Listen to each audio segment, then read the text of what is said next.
Jane and I have known each other a long time. And just to give you a little background, we once did a project together. Jane was the first artist to ask me to make a chapbook with her. She'd done all of these drawings of her and Charlie Ahern about being a couple, drawings of coupledom, so to speak. And so I was in a couple, and I'm still in that same couple.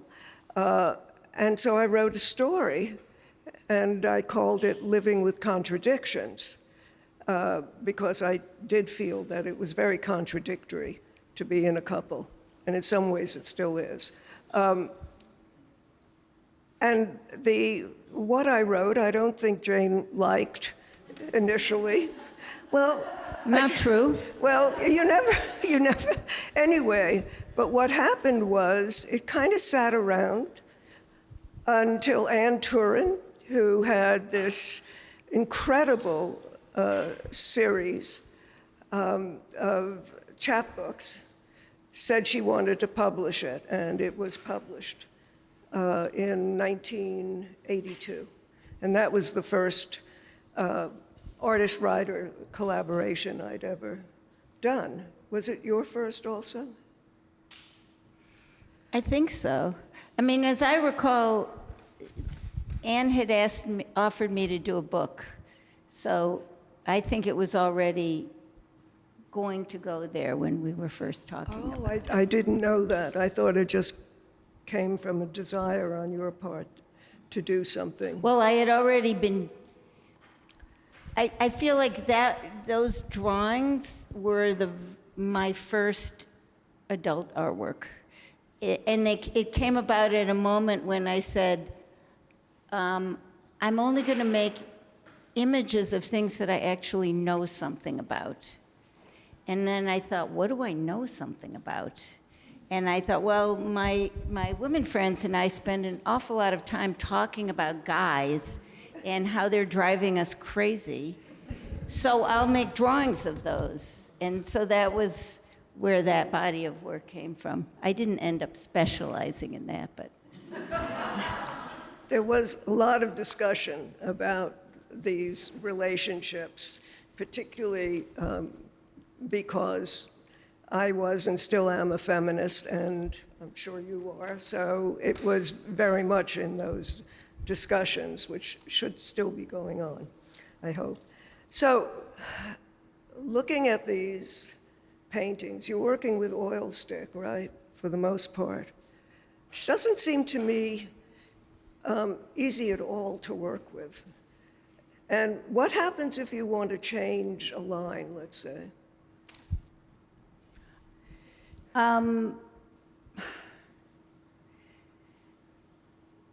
I can change something if I need to, but I mostly do iterations. If there's something where I go, oh my God, that should have been over 3 inches, I'm better off starting over. I treat it almost like watercolor. In that watercolor, you can't erase things. Once something's there, it's there. You could put something darker over it, but you can't take it out. So I also sort of admire like Japanese potters who make 100 pots to keep however many they keep. So I will do multiple versions of things, and I try to get really clear in my mind what I'm planning to do before I start, because otherwise it's just a big mushy sea of paint. So I wanted to talk about the San Gennaro Festival. And that started a long time ago. And when I was a little kid, my father, who was sort of a little kid also, loved to go to that festival. And we would drive in from Long Island to see it. It was a very different festival then. It was not commercial. It was very religious. There were big icons of Mary or Christ, and there was one where people pinned money to it.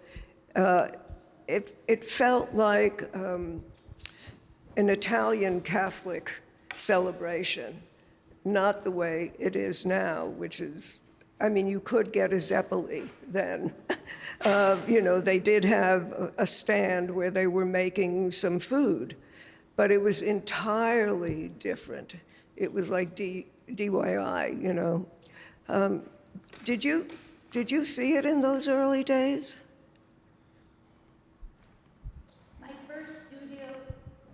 My first studio in New York was on Mulberry Street. Mimi Gross let me use her upstairs neighbor's studio because she was going away during San Gennaro. Some of them may not know. Some of them may not know who Mimi Gross is. Mimi Gross worked with and was married to Red Grooms and did Ruckus Manhattan. And I met her when I first came to New York, and she said, "Oh, my upstairs neighbor left me the." I mentioned something about doing etchings, and she said, "My upstairs neighbor, K.K. Kane, whose brother was the governor of New Jersey, he was the governor of New Jersey.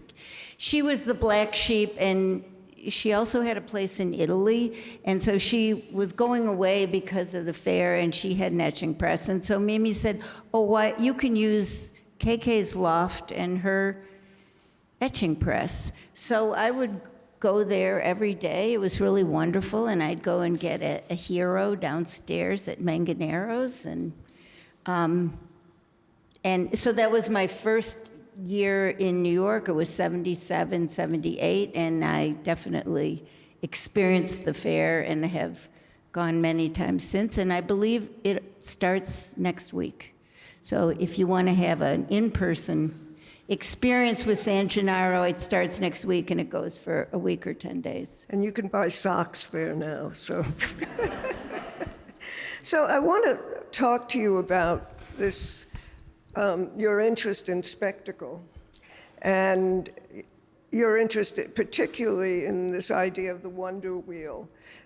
And one of the things that I've noticed about them when I was here the other day is how you're working differently with point of view in many of the pieces. So sometimes you'll see the wonder wheel from below, and there's, I don't know if that's the wonder wheel, but there are a couple of them that are taken from the top.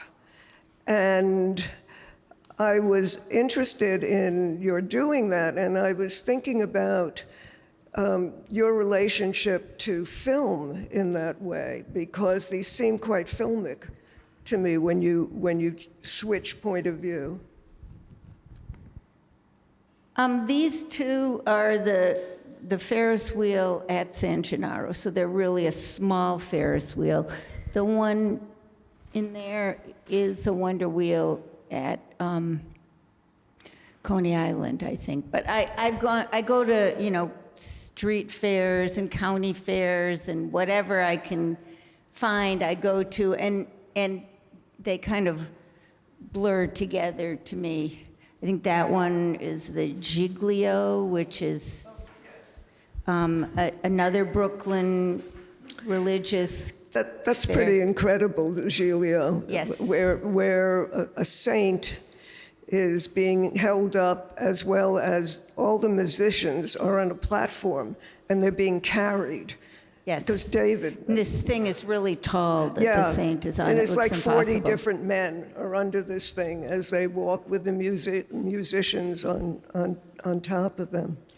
But in relationship to film, and I suppose photography, I mean, I'm sort of jumping around now, because it seems to me these are very different, even though, to me, in some ways, they document something. They are not documentary at all. And if you look closely at the way in which Jane has painted figures around that wonder wheel, it's almost like post-impressionism or pointillism. And then I began to think about the influences that you've had in painting and that you still look to, you know, if you're going up to the Met a lot, let's say? I went to art school in Paris for a year, so I feel like I am influenced by the Impressionists and French, the history of European painting. As you know, I also love Hopper and the American painters, but I felt like that was the role of the flaneur, which was the, you know, the French 19th century goal of a lot of Impressionist painting was to wander around the city and document different moments of entertainment, you know, the Folies Bergère, the Impressionists like the circuses also. And I've thought of myself also as a documentarian of, a subjective documentarian of the city of my time. And, you know, my time, some of it is from 40 years ago, so it's become history, and people sometimes go, oh, it's so nostalgic. But at the time I painted it, it wasn't nostalgic. And I keep forgetting that time has passed. And, you know, when people look at my demo derby paintings, they're like, oh, those are some nice 70s cars. And I'm like, oh, right. Cars have totally changed. And I've done a project for JFK Airport that's going to get unveiled in the beginning of next year, bronze. And one part of it was an image of Times Square, and I thought, oh, I can dust off an old image of, I know, Times Square. And I gave them an image, and they were like, That's not Times Square anymore. so I was like, oh, really? And so, you know, I'm like Rip Van Winkle. I went to Times Square and went, wow, it's totally changed. So it turned out that what I focused on in this iteration was all people taking selfies or posing for someone else to take their picture. And I thought, this is really rich. I could do a whole series, which doesn't exist yet, except coming out of my mouth. But, you know, it's very interesting.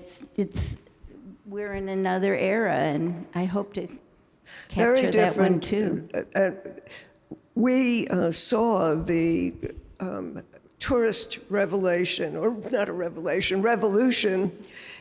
in the city, because Times Square was cleaned up. The Fulton Street Fish Market, which was so fantastic, was turned into a theme park of lots of food malls and all of that.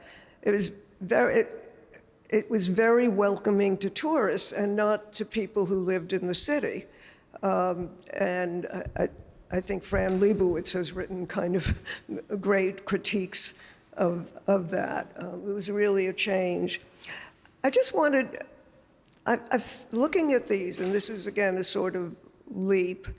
I was thinking of the Russian linguist and theorist Bakhtin, who wrote about carnival, and these carnivalesque paintings and your subject matter sometimes, well, actually all of it is, thinking about the early Times Square paintings, the Voyeur series, are very, I would say, populist and democratic. And in relationship to what Bakhtin said about the carnivalesque, everyone could go there. The carnival was not just for peasants, it was also for kings and queens. And the carnival, and this may have come out of Catholic rituals, I'm not sure, but on that day, everything was meant to be topsy-turvy. And it's always struck me, Jane, that your interest was, in a sense, to democratize what painting could do, and choosing very different kinds of images, starting with your Times Square images. And I know you studied anthropology for a while, and I wondered if you could talk about this idea of democracy, populism, and anthropology. Sorry. Sorry, but she can. She's extremely articulate. Where to start? I do remember walking around MoMA and thinking, I want to make art that the guards can understand and appreciate as well as the cognoscenti. I want to make work that hopefully has depth and resonance and complexities for the art elite, but I want it to be available to people that are not necessarily art experts. So that was a democratic impulse for me from the beginning. And I claimed I was going to be an anthropology major for literally 2 months probably, but I took some anthropology courses, and I was struck by the way that most cultural anthropological studies will pick typical individuals, typical families, typical rituals to make a sample that represents the greater whole. And I realized that subconsciously I'm looking for those kind of keys to my culture when I'm drawn to things to paint. And part of it was when I was younger, I felt like having a mother that lived in Paris and my father's family lived in London, that whenever I'd come, they'd be like, oh, here's the American. And I thought, what's so different, what is this sheet of glass that I'm behind, that I'm different than they are? And so I really wanted to focus on what is American. And our general American culture is pretty, it's not elite. What we share is 7-Elevens and truck stops and cars and malls, and most of the elite things in America are aping European style. They're not. It's hard to think of actually American elite that, it's like we have demo derbies. Except, as you mentioned, Hopper. But in photography was playing that role a lot. Robert Frank, his famous book, Going Across Country, and Lewis Hine, and because of what was it during the Great Depression, they had the bureau that gave money to artists to go around the country. I forget the name of it. Mm-hmm. So that was very important. So there was documentation of Americans, but not so much in painting.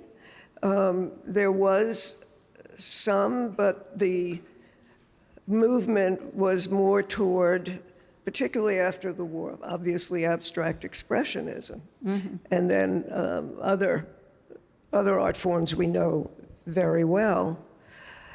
Your first series that I was aware of was the Times Square series, apart from our working together. And a lot of those paintings feel very close up. And would you talk about that for a bit? Sure. I mean, we worked together. I remember you coming to my studio on John Street, because you lived on John Street, and in '78, I moved in with Charlie on Fulton Street, maybe a '79. So we were neighbors downtown, and at that point, downtown after 5 p.m. on Friday was a desert. You couldn't even buy a bagel. There was Wall nothing. Wall Street, it was like a canyon at night. It was just empty. Yeah, you had to go up to Soho to get or Chinatown. We To lived do your laundry. Yeah. So that's where we first met. And then when I moved, when I met you then, I was already working as an animator on the first digital light board in New York, which was at One Times Square where they dropped the ball on New Year's Eve.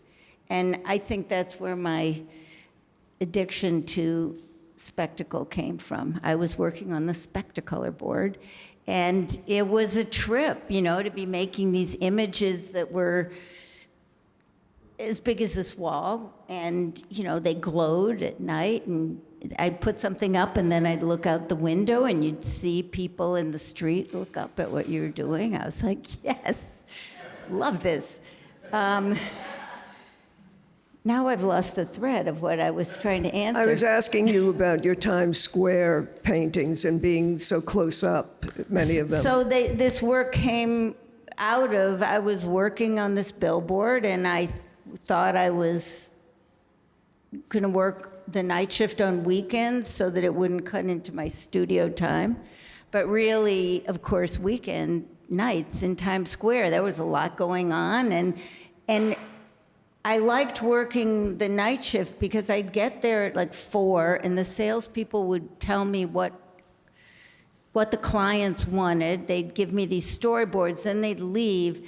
They needed at that point someone always behind the sign when it was running because it would glitch and you'd have to reboot it. So I'd be there by myself from 5 to 11 or 12, which I loved. Nobody bothered me.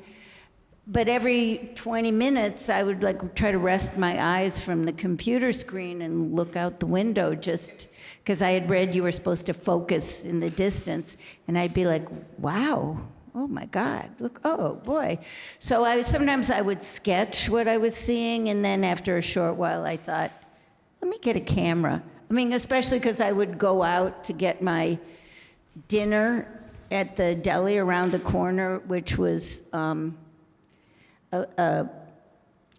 spot that was favored by what were then transvestites. So they, the girls would be all dressed up and grabbing a bite before they hit the street for the evening. So, they were fabulous, and I thought, I can't, let me get a camera.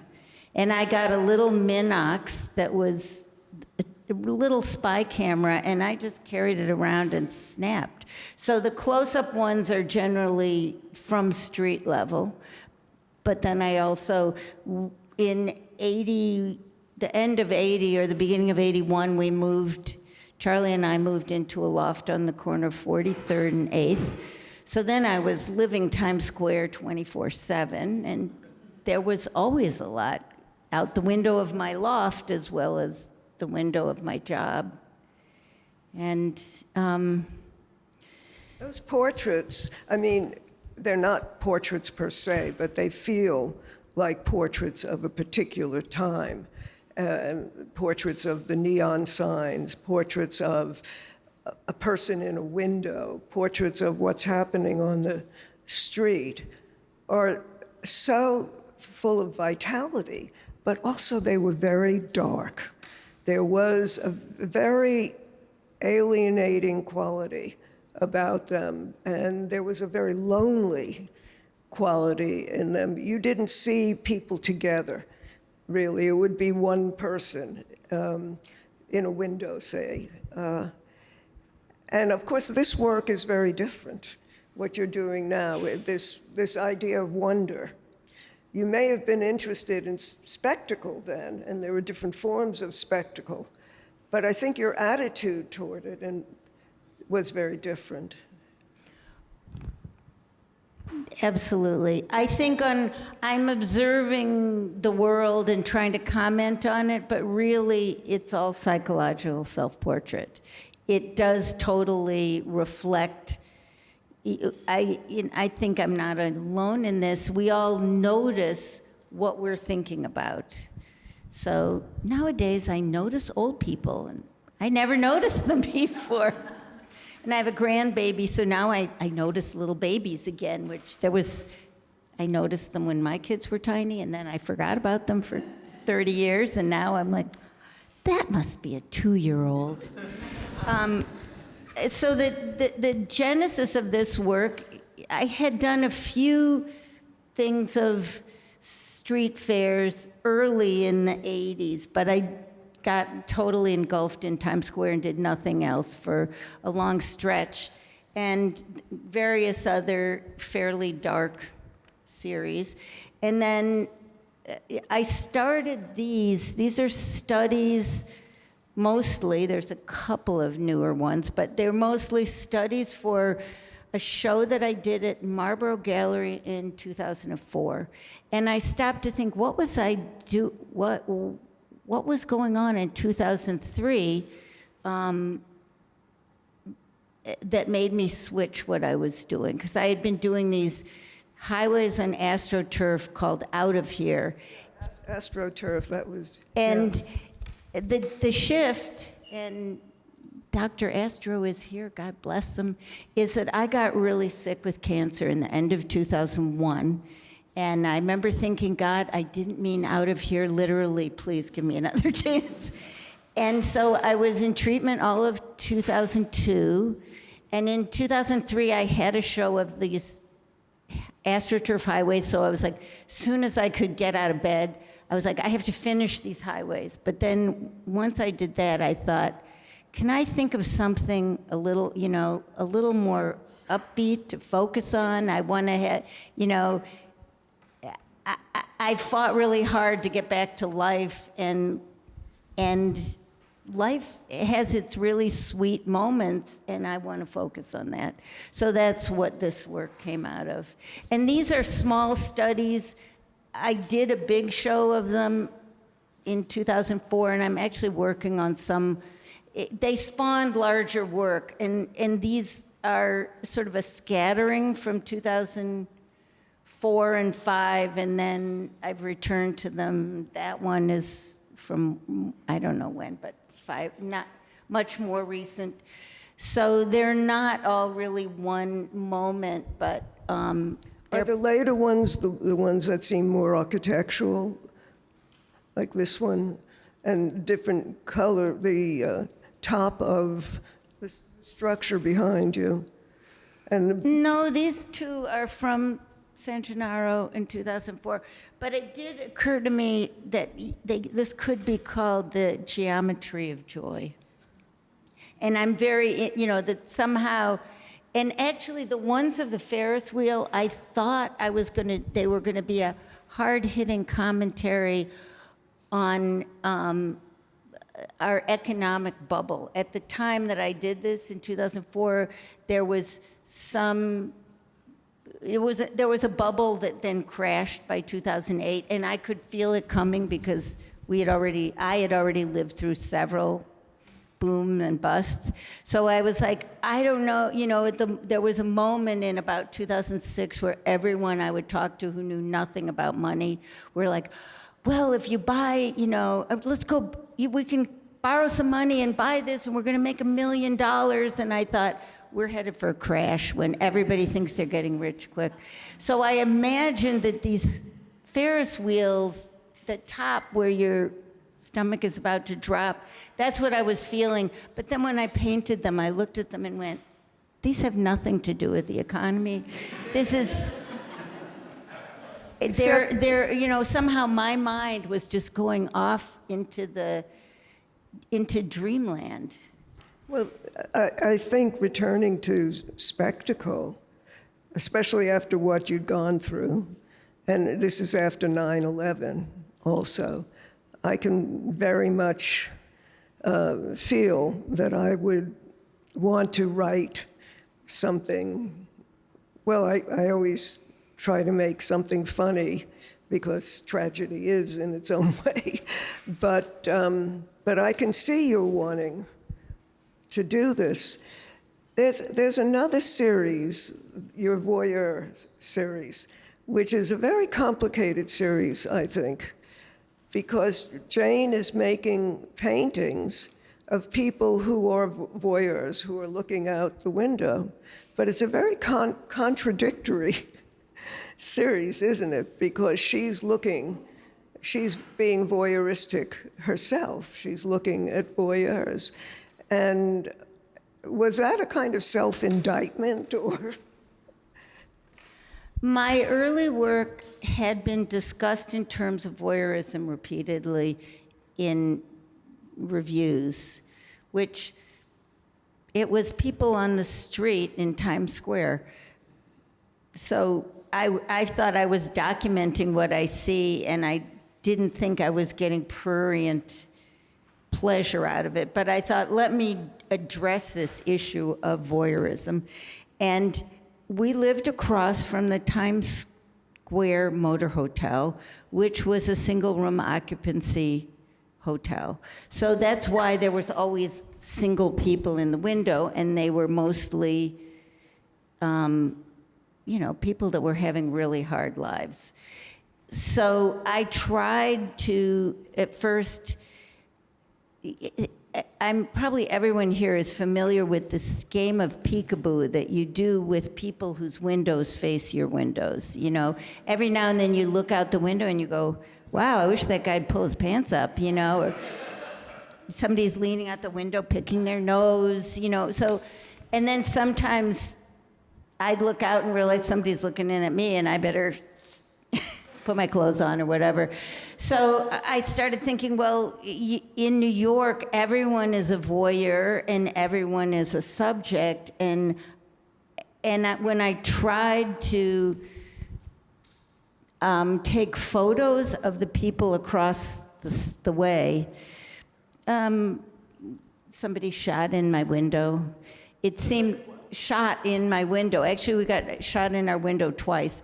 And I thought, okay, let's not mess with these people. The people in the single room occupancy, a lot of them are, homeless and benign, but some of them are doing activities that they don't want someone else recording, and they're very paranoid of it. So, and there was a time when Charlie videotaped it, there was like all these cops in one of the hotel windows across from us that were doing a stakeout, I don't think of us, but of people below us. So there was all this watching, surveillance, and so that series, what I ended up doing was thinking, who do I know who lives in a second floor apartment? And I asked them to look out their window and I would photograph them from the street. And at first, because they were my friends, they were very like, hi, Jane, it was very relaxed. And I thought, no, this is not the vibe I want. I said, I want you to act like you just heard some noise or scream from down below, and you're looking, but you're scared. So it was a recreation. And Brigitte, I did a beautiful one of, and Colleen Fitzgibbon. I got various friends with lowish apartments to pose for me. Some of them were also involved in CoLab. Yes. Which, Yes. do you want to tell them a little bit about CoLab? I don't know, it seems like a long story. It was an artist collective I was part of in the 70s into the 80s, and there were a lot of brilliant artists involved in it, and we did a lot of cool projects. And Loretta just did an on the spot about CoLab, and you can see more about it in the on the spot. What is the handle? She's doing this whole series of women artists in different spots of New York, and they're amazing, and they're really short. They're 3 minutes, so you don't get bored. So we just did a Zoom about it 2 days ago. Yeah. Well, it was interesting because it also produced the Times Square show, which was, as I recall, a kind of rented building or lots of rooms. It was owned by the Durst organization. No, you're kidding. No, that's the truth. I could imagine him haunting it, actually. I don't know if it was that that brother was already on the lam, I think. But somehow Mimi Gross knew the Dursts, and she connected us to them. It was a pretty amazing show. I mean, people now, are showing work in their apartments also, but this was like a lot of apartments where different people did work, and it wasn't curated in the normal sense, so people were putting up stuff that might not have ever gone into a gallery or never been approved of by a curator. So there were no gatekeepers, really, which made it a pretty exciting show, good and bad. It was terrific to walk around. And you had to have the chutzpah to just come in and put something up, and then somebody else might come and move what you did. Yeah. David Hammonds came in, and I was doing a piece down the stairs, and he came in collected a lot of bottles of Night Train, put them in a plastic bag, stomped on them, and then he sprinkled them down the whole staircase. And I was like, David, what the fuck are you doing? I'm working here. I had just met him, and he was not yet famous, or I might not have yelled at him like that. But so he swept the glass to one side of the staircase and gave his impish devil smile and was like, deal with that, girls. Was there enough You light? think you're getting gritty? I'll give you gritty. Was there We're enough? still friends. Yeah.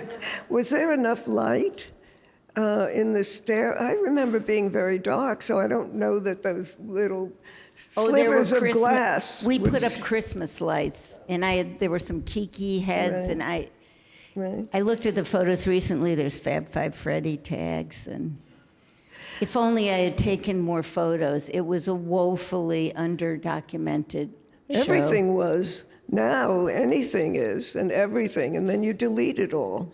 So, it's also that impulse to save and then the impulse to purge, which is, I think, just sort of characteristic of our culture now.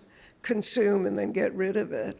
If you have enough money to be able to consume, and we know the rest of the world has not as much anyway.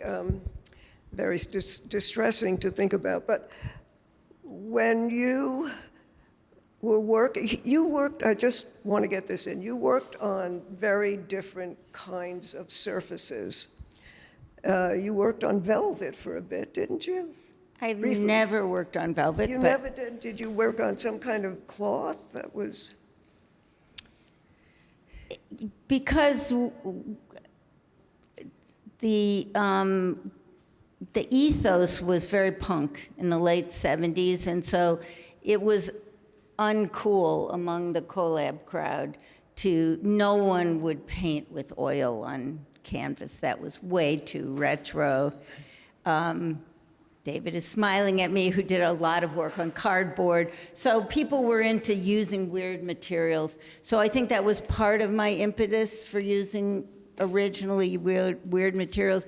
I also felt like I was reluctant to get in the ring with the great masters. Once you have oil on canvas, you're going, move over Rembrandt, here I am. And I thought, maybe I'm not ready for that. Why don't I paint on garbage bags, sandpaper, felt? I've done paintings on carpet. Not velvet, yeah, felt. Well, a lot of times people think these look like, my oil stick looks like velvet when it's on black. I always have liked having a surface that has some personality to spark me. There's nothing I like less than a white page. At least give me a tone, but preferably give me a color and a texture, and I can gleefully jump off from that. And I found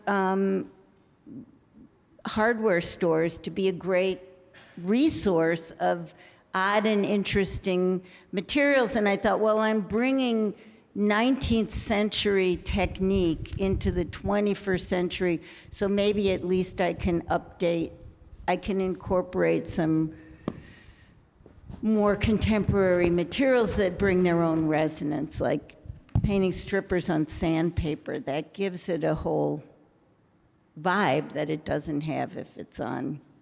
You know, it gives you a visceral, like, look but don't touch, proceed at your own risk. You know, I don't mean this as a pun, but you do go against the grain in making figurative art, in making work that you can see what the object is. Yes. And you were doing it forever, you know, Yeah. and really there was very little interest in figuration. There was a lot of ideas that it was totally only retrograde. That has changed a lot, but you were working in a difficult context for what you were doing, and I wondered about that. Wondered if you'd talk about that. I do think that art fundamentally is an obsessive compulsive activity. That I was doing what I am still doing what I have to do, what I'm meant to do. And yes, it was totally against the grain, and part of me liked that. You know, I'm like, but also I felt like there was still things to be done with figuration, that it was an underexploited resource, that it was a train of thought that was very active in America and in New York in the 1930s, and then it was like cut off and replaced by abstract expressionism, and God bless abstract expressionists. When I was young, I thought, well, someday I will get sophisticated enough to learn to be abstract. And finally, I thought, no, actually, I'm a fairly literal Midwesterner, and I want to show you what really happened, or what really, you know, it's like, look at this, understand it, and that seems to be a deep well for me that I can keep. I'm grateful that right now the pendulum has swung to the point where people can see it and accept it, and may that last for a while. I mean, I feel like it's a better, figuration allows one to address things literally and directly rather than in abstract metaphors. And There was a painter, I mean, he died not so long ago, German painter called Peter Dreyer. And I first saw his work in 1994. I happened to be in Freiburg, where he lived, and I went to their National Museum. And I went into the bookstore at some point, and there was this big gray book. And I opened it up, and there was page after page of gray tone water glasses that had been painted. And I was absolutely fascinated who had done this. I heard it's Peter Dreyer, he lives in Freiburg, he's a teacher at the big Freiburg. Anselm Kiefer is his most famous, student, et cetera, et cetera. And when I got back to New York, I spoke to some gallery people I knew. I said, if you ever hear of Peter Dreyer coming through, I want to meet him. Anyway, that happened. So he was born 1932, and German, and he first was doing abstract paintings, and then he visited New York in the late 60s, and he saw some pop art. Maybe he'd seen some before, and it impressed him a lot. And he came back, went back to Germany. This is leading to something. Went back to Germany, and he decided that he didn't want to make art that asked, is it art? He wanted to make art that anybody could look at and think this is art. which was going against a sort of anti-art trend. And so he painted a water glass, and just an ordinary water glass, like a tumbler, which he carried around with him for the rest of his life. And he placed it on a certain table. And from 1974 until he died, he painted a water glass.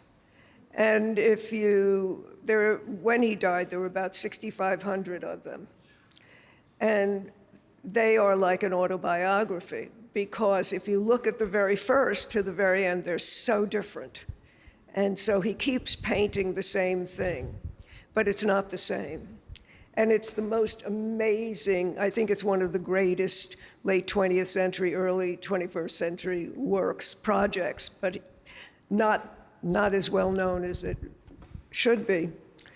And I don't know if you know me as a writer, but I don't like to write the same thing or the same style, and my novels are all different from each other, et cetera.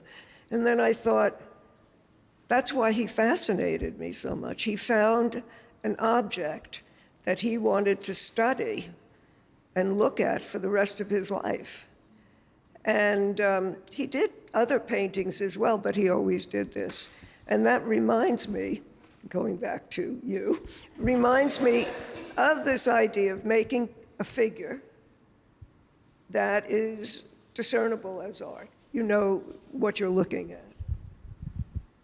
Yeah, but I'm not doing one thing over and over. Like, this guy sounds like Morandi a little bit. It is, but Morandi is more different. I mean, he has more objects and stuff. Yes. But it's just the idea of wanting to make an object that looks like an art object, and also to do something that's figurative in a moment when people weren't willing even to look at figurative work. So Maybe we should open up to a few questions. yes. Anybody not tired out? Judy has a question. Hey.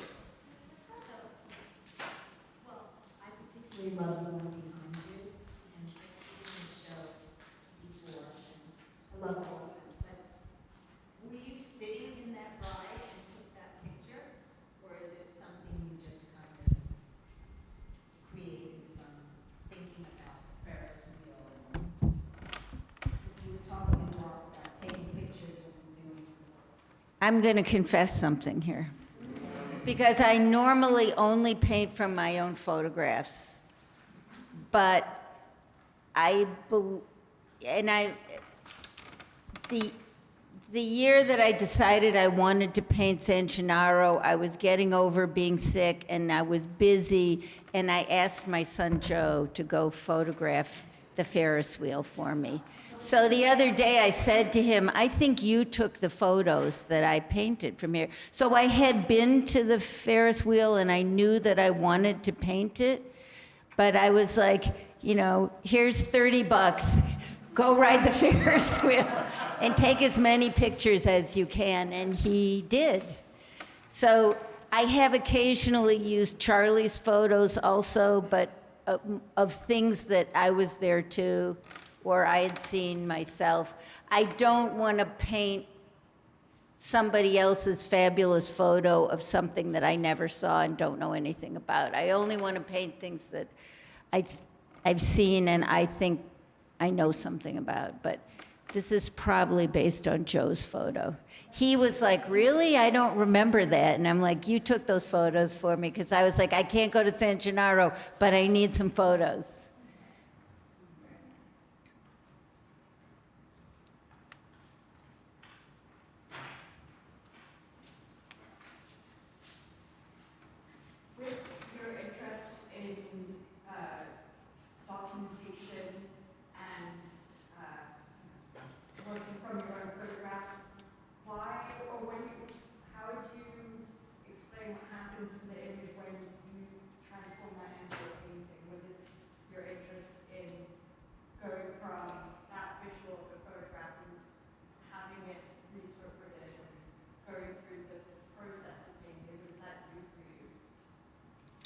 I'm really not a photorealist, so if you look at my photos, the paintings, you can see where they came from, but they're quite different.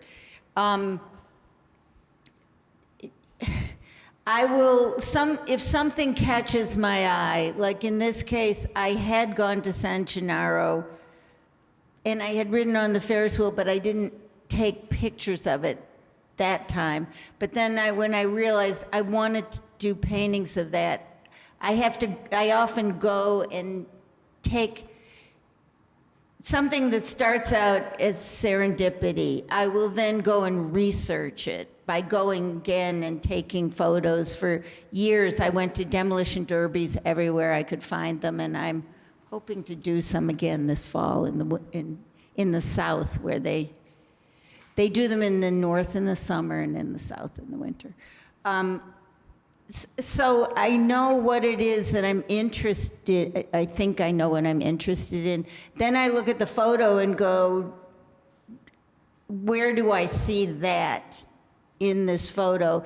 And I'll do a number of sketches often, and sometimes things come out that I hadn't realized I was interested in that were also in the photo.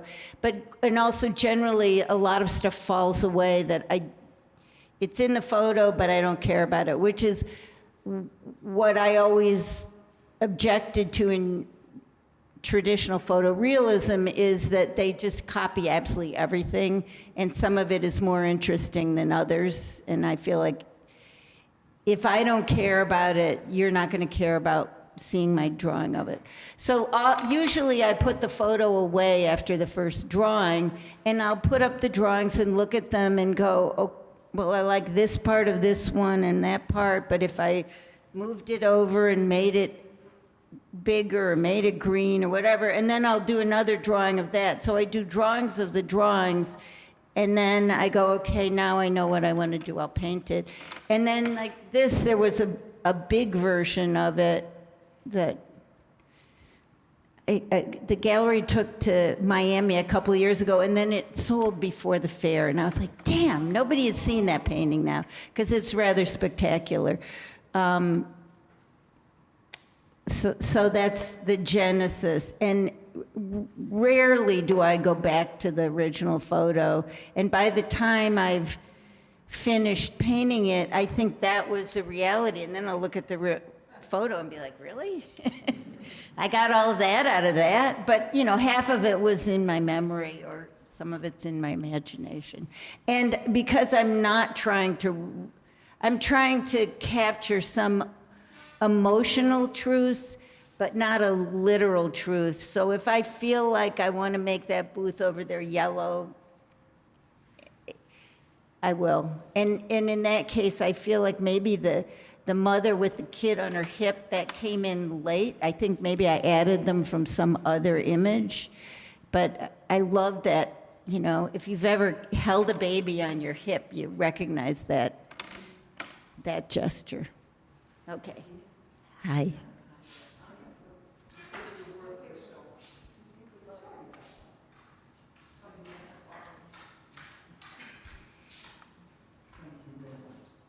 Because your work has such an animated, you mentioned animation, and you share a friend who's doing that.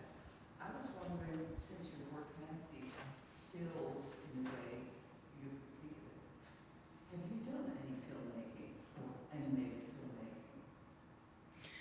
I did do animation in college, and I did a couple little animated films when I came to New York. And then I identify myself now as a recovering animator, because animators are really obsessive compulsive people. And after I filmed, you know, one that I spent months and months and months doing the little images and then filming them and then editing them, and then when I showed it, it was 3 minutes. And I was like, that was 6 months of my life for 3 minutes. I think I showed one of them at the Mud Club. I have a poster flyer somewhere from. So at a certain point I thought, I'd rather show each of these drawings, you know, the 10,000 drawings I made and filmed.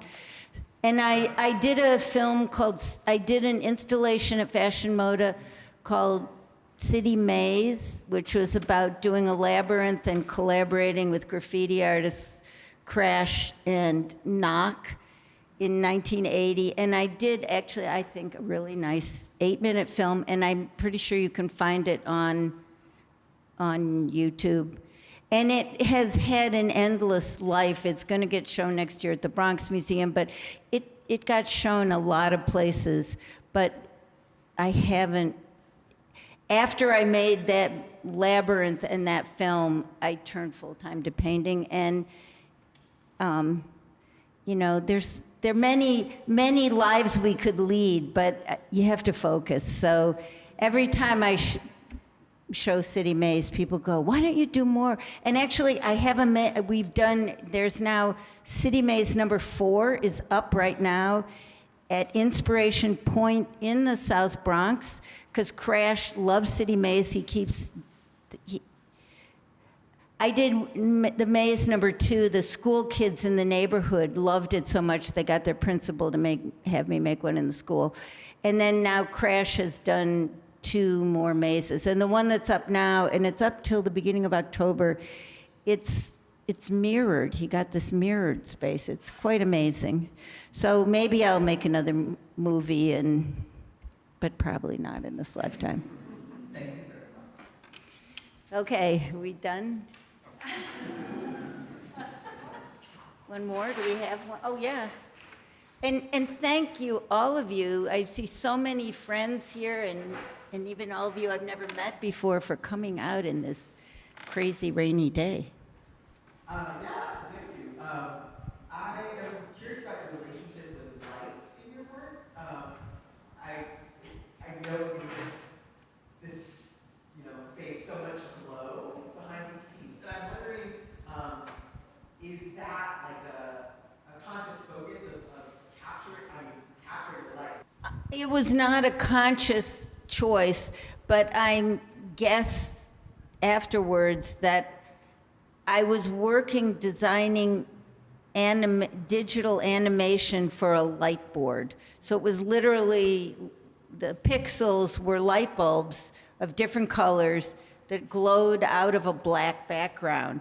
So I did go home from there, and I would paint things black to get that power of the light glowing out of the dark.